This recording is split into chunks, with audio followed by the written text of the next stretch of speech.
아멘. 반대로. 제가 이것도 안 끄고 예배 드리기 전에 하나님 앞에 찬양 드리는 시간을 갖겠습니다.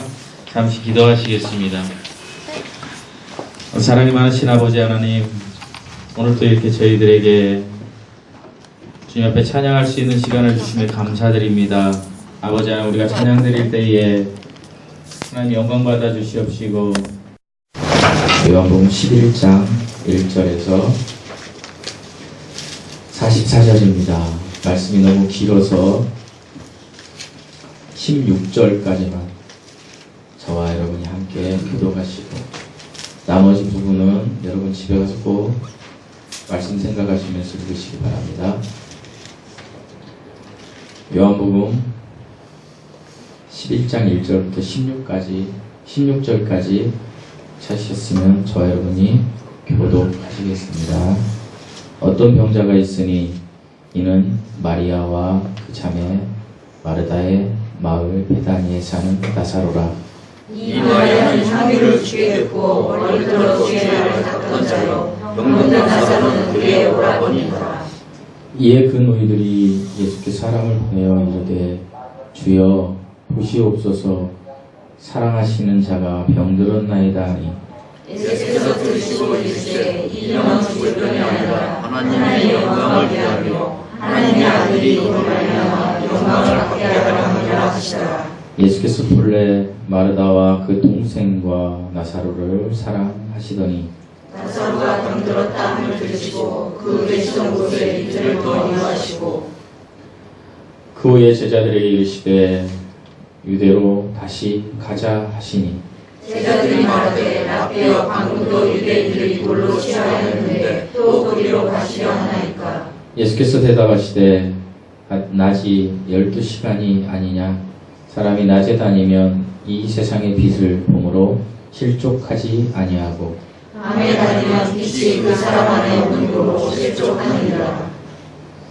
이 말씀을 하신 후에 또 이르시되 우리 친구 나사로가 잠들었도다.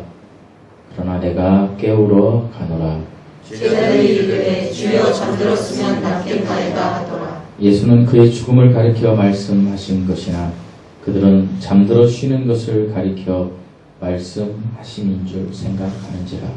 이에 예수께서 밝히 이르시되 나사로가 죽었느니라. 내가 거기 있지 아니한 것을 너희를 위하여 기뻐하노니 이는 너희로 믿게 하려 함이라. 그러나 그에게로 가자 하시니, 이두말라로 하는 도마가 다른 제자들에게 말하되 우리도 주와 함께 죽으러 가자 하니라. 아멘. 잠시 기도하시겠습니다.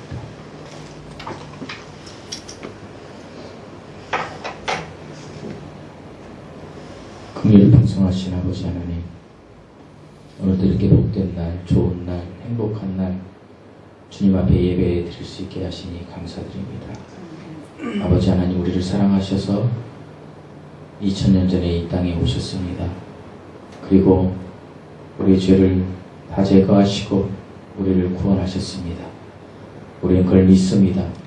하지만 그 믿음이 너무 연약해서 세상을 바라보며 살아갈 때도 많았음을 고백합니다.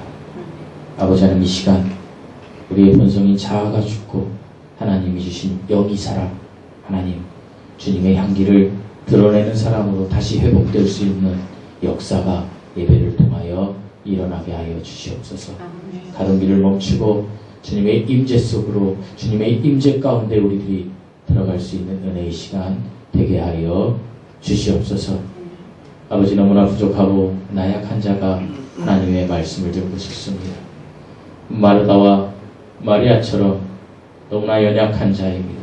하지만 하나님의 은혜로 아버지여 말씀을 증거하게 되었습니다.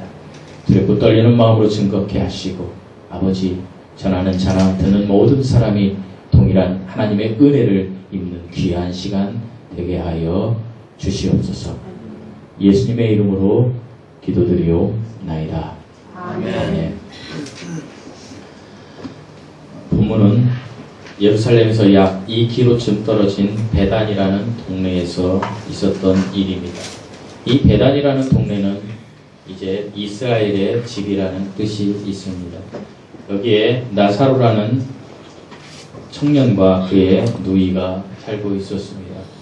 성경을 보면 나사로의 누이였던 마르다와 마리아의 성격에 대해서 소개하고 있습니다. 마르다는 굉장히 활동적인 사람이었습니다.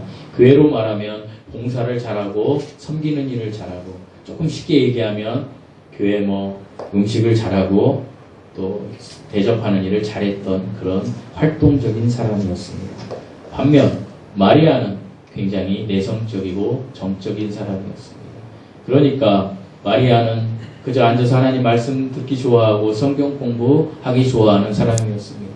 누가 더 낫다라고 이야기할 수는 없습니다. 왜냐하면 하나님을 위해서 그렇게 했다라면 너무나 아름다운 것이기 때문입니다. 어찌되었건 마르다는 굉장히 활동적인 사람, 마리아는 굉장히 조용한 그런 성격을 가진 사람이었습니다. 그런데 예수님께서는 이제 보시면, 여러분이 읽은 5절 말씀을 보시면 이 두 자매와 이 오라비를 굉장히 사랑하셨다라고 기록되어 있습니다. 세 남매를 너무나 사랑하셨던 것입니다. 그런데 오늘 본문의 이야기의 시점은 예수님이 이제 유대인들의 박해를 피해서 요단강에 침례 요한이 침례를 주던 요단강 건너 쪽에 머물러 계실 때였습니다. 우리가 보았던 10장, 9장 여기에서 유대인들이 어떻게 했습니까? 예수님을 죽이려 했습니다. 예수님이 하나님의 아들이라고 하니까 죽이려고 했습니다. 소병을 고치고 예수님이 기적을 베푸니까 안식일날 부활한다 해서 예수님을 죽이려 했습니다. 예수님이 죽으실 때가 되지 않았기 때문에 요단강에 잠시 머물러 계실 때에 이제 사건이 시작되는 것입니다. 어떤 사건이 시작되는 것입니까? 나사로가 병에 걸려버린 것입니다. 오늘날로 말하면 아마 불치병인 것 같습니다. 저희들이 생각한 불치병이 암이나 백혈병이나 이런 종류들을 이야기하는데 어떤 병명인지는 모르지만 여기에 버금가는 죽을 수밖에 없는 병에 걸려버린 것. 어쩌면 급속도로 진행하는 말라리아 같은 것, 이런 거에 걸렸는지도 모르겠습니다. 이제 자기 오라비가 죽을 병에 걸리니까 마르다와 마리아가 가장 먼저 생각한 대상이 있습니다. 그분이 누구입니까? 우리 주 예수 그리스도이십니다. 예수님이 이 병을 고쳐 주실 수 있다라고 생각하고 예수님에게 이제 기별을 보내게 됩니다. 예수님이 우리 세 남매를 너무나 사랑하시기 때문에 기별이 당도하면 예수님이 반드시 속히 와서 병을 고쳐 줄 거라는 그런 기대와 소망이 있었습니다. 우리가 어려운 일을 당할 때 기도하지 않습니까? 절박한 상황에 기도합니다. 그리고 우리의 마음속에는 무엇이 있습니까? 하나님이 이 기도를 꼭 들어주십시오 라는 절박함이 있지 않습니까? 마르다와 마리아가 그렇게 생각하고 이제 사람을 보냈습니다. 그런데 이 소식을 들은 예수님의 반응이 어떻습니까? 우리 4절 말씀을 한번 읽어보시겠습니다. 예수님의 반응이 시작. 예수께서 들으시고 이르시되 이 병은 죽을 병이 아니라 하나님의 영광을 위하여 하나님의 아들이 이로 말미암아 영광을 받게 하려 함이라 하시더라. 이 병은 죽을 병이 아니다. 오히려 하나님의 영광을 드러낼 병이다. 이것으로 말미암아 하나님의 아들이 영광을 받게 될 것이다 라고 이야기하시면서 이틀이나 더 그 자리에 머물러 버리신 것입니다. 즉시 가야 되는데 그럼에도 불구하고 2일 동안 더 머물러 버리셨습니다. 그러니까 이 종이 예수님께 간 기간이 2일이고 그리고 예수님이 2일 동안 더 머물러 사흘이 지나 버린 것입니다. 그리고 나서 이제 나사로는 이미 어떻게 되었습니까? 죽어버렸습니다. 병에 걸려서 나사로가 이제 죽어버렸습니다. 나사로는 병이 발생한 이틀 뒤에 죽어버린 것입니다. 그럴 때 예수님이 7절 말씀에 보면 이렇게 이야기합니다. 어떻게 이야기합니까? 그 후에 제자들에게 이르시되 어떻게 하자? 유대로 다시 가자. 이제 가자는 이야기입니다. 이제 유대로 다시 가자. 왜 갑니까? 11절에 보면 우리 친구 나사로가 잠들었다. 내가 가서 그를 깨우겠다. 이렇게 이야기하고 있는 것입니다. 우리는 여기서 한 가지 사실을 알 수 있습니다. 예수 그리스도를 믿는 모든 성도들은 죽음이 무엇이라고요? 잠든 것입니다.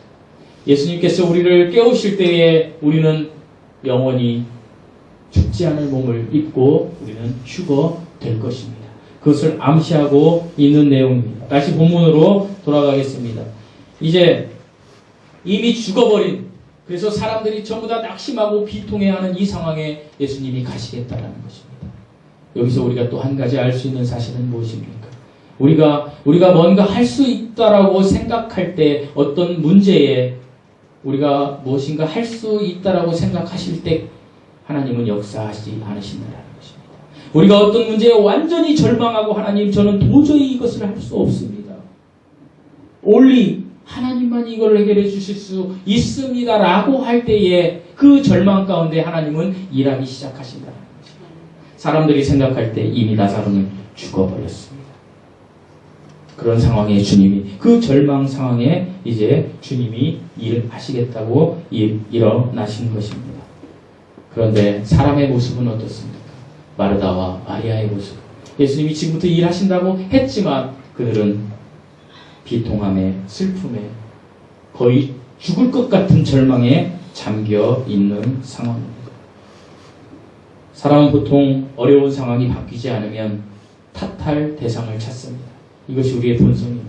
사람들이 어떠한 어려운 문제에 봉착되고 내가 피해를 입게 되면 어떻게 됩니까? 하나님, 제가 잘못했습니다.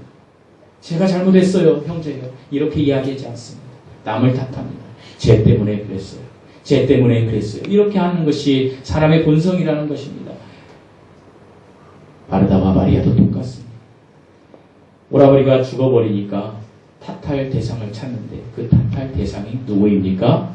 예수님이었다라는 것입니다. 처음에는 자신들을 탓합니다. 그러나 시간이 얼마 지난 후에 예수님을 탓하기 시작합니다. 아니, 진작에 와서 고쳐주지도 않고 우리 오라비를 죽게 해버렸단 말이야. 이렇게 생각했다는 것입니다. 사랑하는 성도 여러분, 저는 오늘 마르다와 마리아가 예수님에게 예수님의 탓이에요 라고 하면서 똑같이 한 말이 있습니다. 두 자매가 똑같이 한 말, 이 말을 중심으로 저와 여러분은 예수님 앞에 어떤 문제에 봉착했을 때 우리가 어떻게 선택하고 반응해야 될지를 살펴보며 은혜를 나누고자 합니다. 마르다와 마리아가 한 이야기입니다. 21절 말씀을 읽어보시겠습니다. 마르다의 이야기입니다. 시작. 마르다가 예수께 여짜오되 주께서 여기 계셨더라면 내 오라비가 죽지 아니하였겠나이다. 32절 말씀입니다. 마리아의 고백입니다. 32절 다 함께 읽으시겠습니다. 시작. 마리아가 예수 계신 곳에 가서 배웠고 그 발 앞에 엎드려 이르되 주께서 여기 계셨더라면 내 오라비가 죽지 아니하였겠나이다. 주님이 여기 계셨더라면. 이것이 마르다와 마리아의 이야기입니다. 어찌 보면 굉장히 큰 믿음인 것 같습니다. 주님이 계셨으면 우리 오라비 죽지 않았을 거예요 라고 엄청 큰 믿음인 것 같지만 그 이면을 보면 예수님을 탓하고 있는 것입니다. 주님이 여기 계시지 않았기 때문에 우리 오라비가 죽었단 말입니다. 이 이야기를 하는 것입니다. 예수님은 유대 지방에 계실 때에 예루살렘을 가실 때마다, 떠나실 때면 항상 베다니에 있는 나사로 집에 갔었던 것 같습니다. 예수님이 나사로의 집에 갔을 때 마태복음 26장 7절에 보면 마리아가 옥합 향유를 다 부은 사건이 있습니다.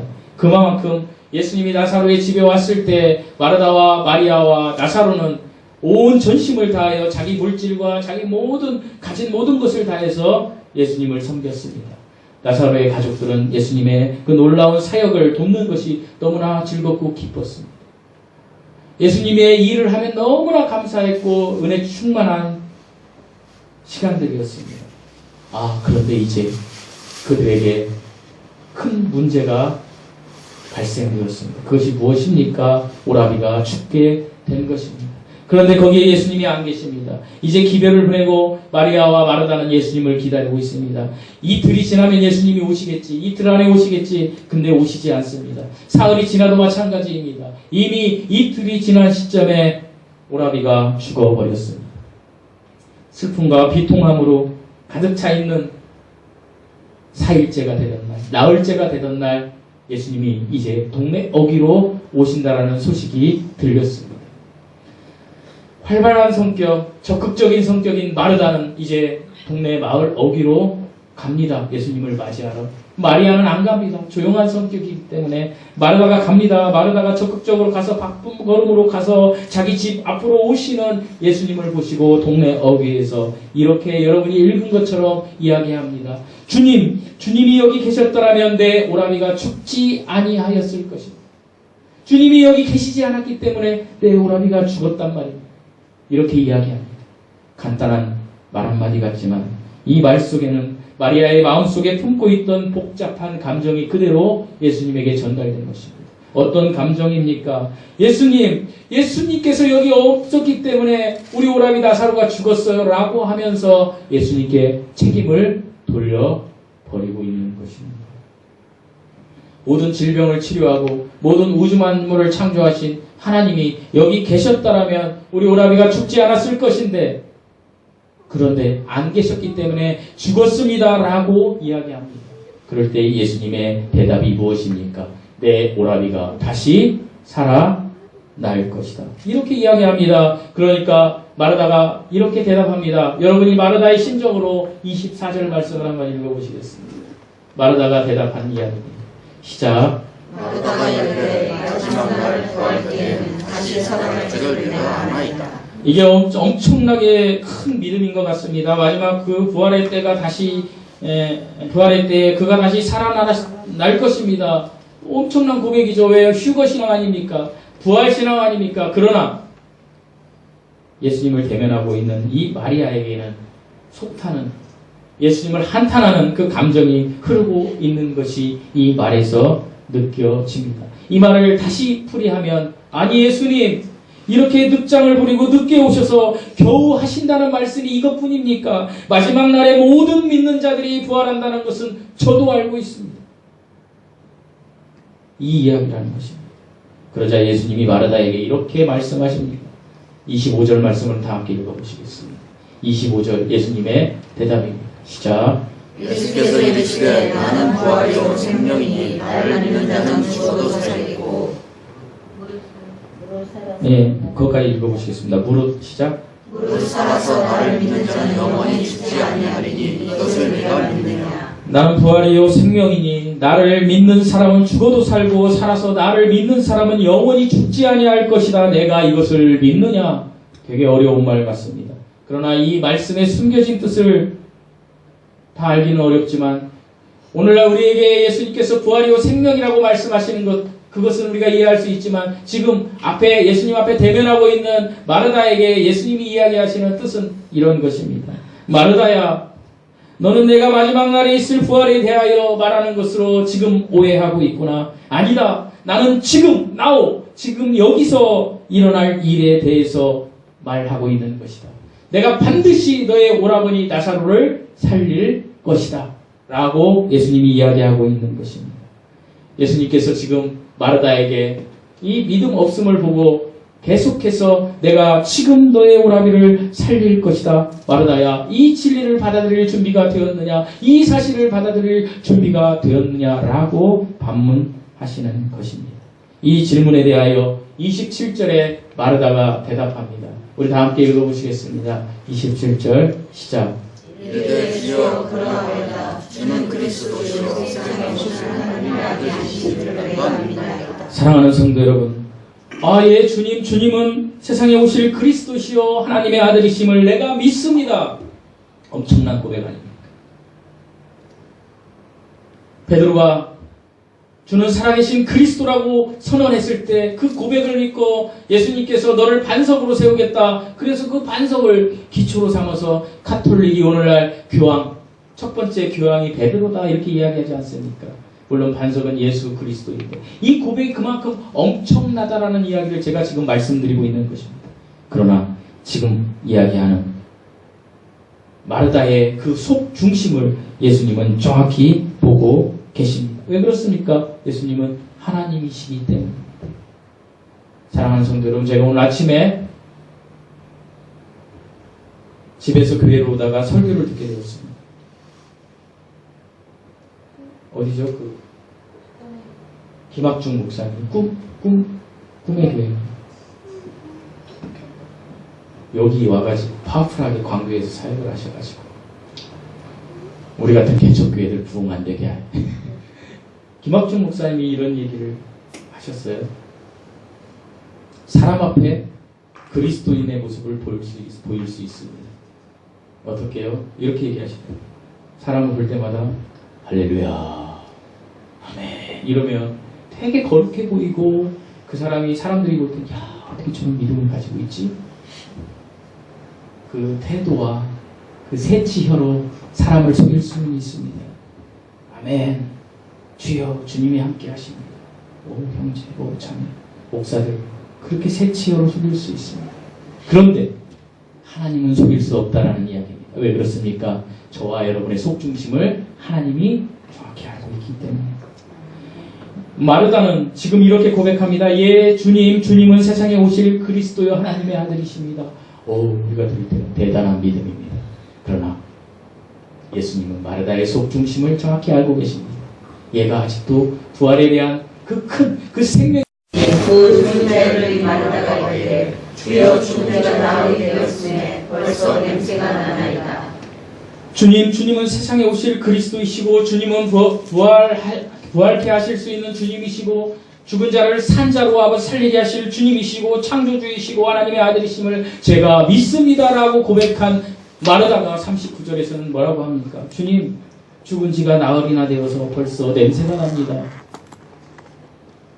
죽은 지가 나흘이나 된 사람을 어떻게 살리겠다라는 이야기입니까? 이 이야기를 하고 있는 것입니다. 마르다의 고백이 가짜라는 이야기. 그러니까 주님께서 40절에 예수님이 책망하는 말투로 40절에 마르다를 향해서 이야기합니다. 우리 40절 말씀을 읽어보시겠습니다. 시작. 예수께서 이르시되 내 말이 내가 믿으면 하나님의 영광을 보라 하지 않느냐니 내가 믿으면 하나님의 영광을 보게 되리라 내가 내게 말하지 않았느냐라고 말씀하십니다. 사랑하는 성도 여러분, 우리 중에도 그저 지식으로 하나님의 말씀을 듣고 그저 나에게 위안거리로 삼는 분들이 계십니까? 절대 그래서는 안 됩니다. 우리는 예수 그리스도를 진정으로 믿어서 하나님의 영광을 내가 볼 수 있습니다라는 고백을 하면서 우리는 신앙생활을 해야 됩니다. 그러니까 주님은 마르다의 그 지금 상황을 주님이 이야기해 주시고 있는 것입니다. 마르다가 이렇게 생각했다라는 것입니다. 여러분 혹시 이런 분들이 아닌지 저와 여러분이 한번 잘 생각해 보아야 합니다.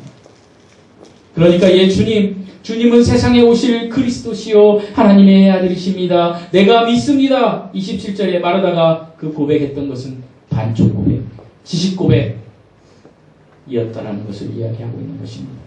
마르다는 예수님이 세상에 오실 그리스도이시고 하나님의 아들이심을 믿었습니다. 그래서 마르다는 정성을 다하여 하나님이 일하는 것을 섬겼습니다. 그러나 그리스도시며 하나님의 아들이신 예수님이 지금 자기 오라비를 살릴 거라는 것에 대한 믿음이 없었습니다. 그것을 예수님이 지금 책망하고 계신 것입니다. 그녀에게 예수 그리스도 그분은 어떤 분인지에 대한 아무런 실제적인 믿음이 없었다는 것입니다. 사랑하는 성도 여러분, 여러분의 믿음은 실제입니까? 아니면 가짜입니까? 여러분의 믿음이 실제라면 하나님이 원하시고 말하시는 대로 우리의 믿음이 실제라면 우리는 더 이상 이제 세상 것에 대해서 우리는 신경 쓰지 않아도 됩니다. 아무 염려하지 않아도 됩니다. 왜요? 하나님이 우주 만물의 창조주 하나님이 우리와 함께 하시기 때문입니다. 그런데 마르다는 지금을 믿지 않았다는 것입니다. 지금은 안 돼요, 주님. 지금은 우리 오라비가 이제 썩어서 냄새가 날 정도로 죽은 지가 이틀이나 지났어요, 주님. 안 돼요라고 이야기하시는 것입니다. 전능하신 하나님을 제안하고 있는 마르다의 모습, 어쩌면 우리의 모습이 아닐지 모릅니다. 마르다는 예수님이 다른 사람들을 구원하실 세상의 구원자이심을 믿었습니다. 그러나 정작 자신에게는 어떤 일을 하실 수 있는 분인지 믿지 않는다는 것입니다. 이런 이야기입니다. 여러분이 하나님의 말씀을 듣고 아멘 할렐루야 주님 믿습니다. 주님 뜻대로 하세요 해놓고 세상에 나가서는 내 뜻대로 한다는 것입니다. 그렇기 때문에 우리에게 하나님의 역사가 없는 것입니다. 사랑하는 성도 여러분, 마르다의 모습을 우리는 버려야 합니다. 우리가 예수님을 세상의 구세주로 믿는다라고 믿고 하나님의 아들로 인정하고 고백한다라면 우리는 하나님께서 모든 것을 하실 수 있다라는 것을 지금 이 시간에도 여러분은 믿으셔야 한다라는 것입니다. 그럴 때 하나님의 역사가 우리를 통해서 나타나게 됩니다. 이 은혜가 여러분에게 있기를 소망합니다. 이 은혜가 여러분의 이 축복이 이 무한하신 은혜가 저와 여러분에게 있기를 축원드립니다. 오늘 우리가 살고 있는 이 세상에 우리가 겪는 문제들과 아픔들 이런 것들이 내가 아무리 기도해도 주님이 무관심하셔서 이게 해결이 안 되고 이 문제가 계속 나에게 더 쓰나미처럼 몰려들고 있어요 라고 원망하지 말라는 이야기. 혹은 예수님께서 우리의 기도에 응답하지 않으신 것처럼 예수님을 탓하지 말라는 것입니다. 왜 주님은 우리와 함께 하시지 않느냐고 투정하지 말라는 것입니다. 사랑하는 성도 여러분, 예수님은 어떤 문제, 우리에게 있는 문제가 봉착했을 때 예수님이 우리에게 원하고 말하는 것은 무엇인지 아십니까? 그 문제 속에 있을 때 네가 지은, 네가 어긋났던 그 죄에 대해서 철저히 회개하고 하나님의 임재 속으로 들어오라는 것입니다. 그렇게 할 때 하나님의 역사가 임한다는 것입니다. 그러나 대개 우리는 어떻습니까? 하나님 이 문제만 해결해 주십시오. 이 문제만 해결해 주십시오. 이렇게 이야기해버리지 않습니다. 그렇기 때문에 우리의 기도는 땅에서 쟁동타인처럼 없어져 버리는 것입니다. 사랑하는 성도 여러분, 마르다와 마리아가 부활이요 생명이신 예수님을 앞에 두고 왜 우리와 함께 계시지 않으셨습니까? 라고 왜 좀 더 서두르시지 않았어요 주님? 이 고백이 우리의 고백이 되어서는 안 됩니다. 왜 그렇습니까? 우리 15절 말씀을 읽어보시겠습니다. 주님의 말씀입니다. 시작. 내가 거기 있지 아니한 것을 너희를 위하여 기뻐하노니 이는 너희로 믿게 하려 함이라. 그러나 너희에게 받지 않으시니 내가 거기 있지 아니한 것을 너희를 위하여 어떻게 한다고요? 기뻐. 사람의 생각은 주님이 여기 계셨으면 우리 오라비가 죽지 않았어요 라고 이야기하는데 정작 우리 예수님은 내가 거기 없었던 것을 어떻게 한다고요? 너희를 어떻게 기뻐해요? 너희를 위하여. 사랑하는 성도 여러분, 우리의 문제가 여기 있는데 우리가 기도하는데 하나님이 안 들어주시는 것 같다라고 생각하며 하나님이 계시지 않기 때문에 내가 이렇게 해결이 안 돼요 라고 이야기하지 말아요. 왜요? 우리를 위하여 하나님이 지금 응답하지 않는 것처럼 보일지 몰라도 기뻐한다라고 이야기합니다. 이 뜻은 이것입니다. 너희가 어떤 문제에 있을 때, 봉착했을 때 진정으로 그 문제 속에 너희가 한 잘못된 행위들을 회개하고 그리고 그 절망 가운데 모든 것을 나에게 맡기면 내가 다시 그것을 회복시켜줘 소망으로 너희가 기뻐하는 일로 바꾸어 주겠다 이 이야기. 그러니까 절망의 상황에 우리는 예수님을 만날 확률이 높다라는 것입니다. 사랑하는 성도 여러분, 우리 대부분이 마르다와 마리아처럼 예수님이 우리 안에 그리고 우리 가운데 계시고 그분께서는 죽음까지 이길 능력이 있다라고 인정합니다. 근데 그것은 머리로만 인정합니다. 마음으로는 원치 않습니다. 머리로만 인정하기 때문에 부활의 능력이 우리의 삶에서 드러나지 않는 것입니다. 잘 생각해 보십시오. 저와 여러분이 진정으로 하나님의 올인해서 하나님의 능력을 기대하며 나의 모든 짐을 하나님께 맡기고 하나님 일을 했는지요. 아니면 나의 이익을 위해서 내가 생각하는 것을 위해서 했는지 심지어 기도마저도 나의 유익을 위해서 했는지 한번 생각해 보십시오. 사랑하는 성도 여러분, 하나님은 우리가 돌아오기를 원하십니다. 하나님의 말씀의 기준에서 돌이켜서 하나님의 임재 속으로 돌아오기를 원하십니다. 그리고 우리가 돌아왔을 때 하나님은 우리에게 부활의 능력을 보여주십니다. 우리의 삶에서 부활의 능력을 보여주십니다. 수없이 제가 말씀드렸습니다. 여러분 우선순위를 바꾸십시오. 여러분이 지금 세상의 본주에 있다라면 잠시 멈추시고 하나님의 뜻이 나에게 어디에 있는지 한번 생각해 보시라는 것입니다. 그런 시간을 가져보십시오. 반드시 하나님이 여러분의 마음을 움직여 줄 것입니다. 나사로를 살려내기 위해 무덤 문을 열라고 주님이 지금 명령하십니다. 그래 보아야 부지 없는 일이라고 만류하는 마르다. 주님, 죽은 지 나흘이나 돼서 썩은 냄새가 납니다. 이 마르다의 태도가 우리에게도 있다는 것입니다. 여러분 각자에게 직면한 문제들이 있으실 것입니다. 마르다의 태도를 취하지 마시고 예수님이 원하는 태도를 취하라는 것입니다. 마르다는 부활하신 주님을 내가 믿습니다 여전히 고백하면서도 마치 자신을 살릴 약봉지를 옆에 두고도 약을 먹지 않는 사람과 똑같습니다. 여러분을 살릴 수 있는 약봉지의 약은 기도입니다. 기도하시지 않으면 여러분을 살릴 수 있는 약을 먹지 않는 것입니다. 사랑하는 성도 여러분, 어떤 일을 하든지 간에 창조주 하나님께 잠시 멈추시고 창조주 하나님과 묵상하고 기도하는 시간을 반드시 가지십시오. 여러분을 통하여 부활의 능력이 하나님께서 부활의 능력을 주실 것입니다. 참된 신앙은 하루하루의 생활 속에서 부활하신 주님을 만나는 것입니다. 부활하신 주님의 능력을 경험하는 것입니다. 얼마나 내가 부활하신 주님의 능력을 경험했는지 한번 생각해 보세요. 나는 세상 일에 분주해서 잊고 살지는 않았는지. 여러분 반드시 부활의 주님을 만나려면 하던 일을 멈추고 잠시 주님을 만나는 시간이 절대적으로 필요합니다. 부활하신 주님과 동행해야 합니다. 그래야 우리의 상처가 치유받습니다. 우리가 이렇게 상처가 나서 막 긁지 않습니까? 그럼 피가 납니다. 가렵고 피가 납니다. 가장 먼저 찾는 연고가 뭐죠? 예? 후시딘. 밴드는 후시딘. 저희 집은 세레스톤지를 많이 찾던데 연고를 바르지 않습니다. 여러분의 마음에 상처낸 연고를 그 특효약은 우리 주님의 말씀입니다.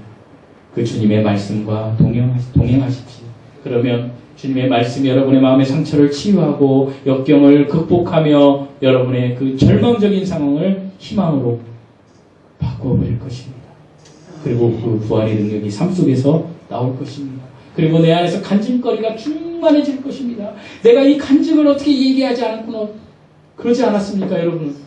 저 예수님 만나고 나서 29살에 예수님 만나고 나서 이 얘기를 누구한테 좀 해야 되겠는데 그냥 막 미치겠어요.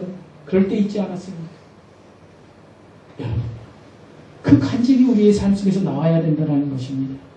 그것이 영이 열린 사람의 그리스도인의 모습입니다.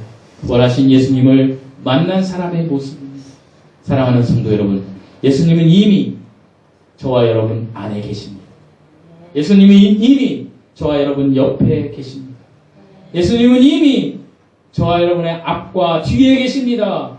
우리를 우겨싸서 사단이 우리를 공격해도 절대로 우리를 주장하지 못하게 우리와 함께 계신다는 것입니다. 그런데 우리는 왜 사단에게 쓰러집니까? 함께 계신 예수님을 의지하지 않기 때문에.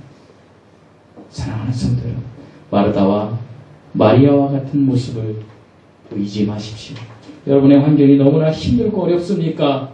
마르다와 마리아처럼 낭망하며 앉아서 울지 마시고 다른 사람 탓하지 마시고 떨치고 일어나서 주님 앞에 일어나십시오. 주님, 제가 이런 문제가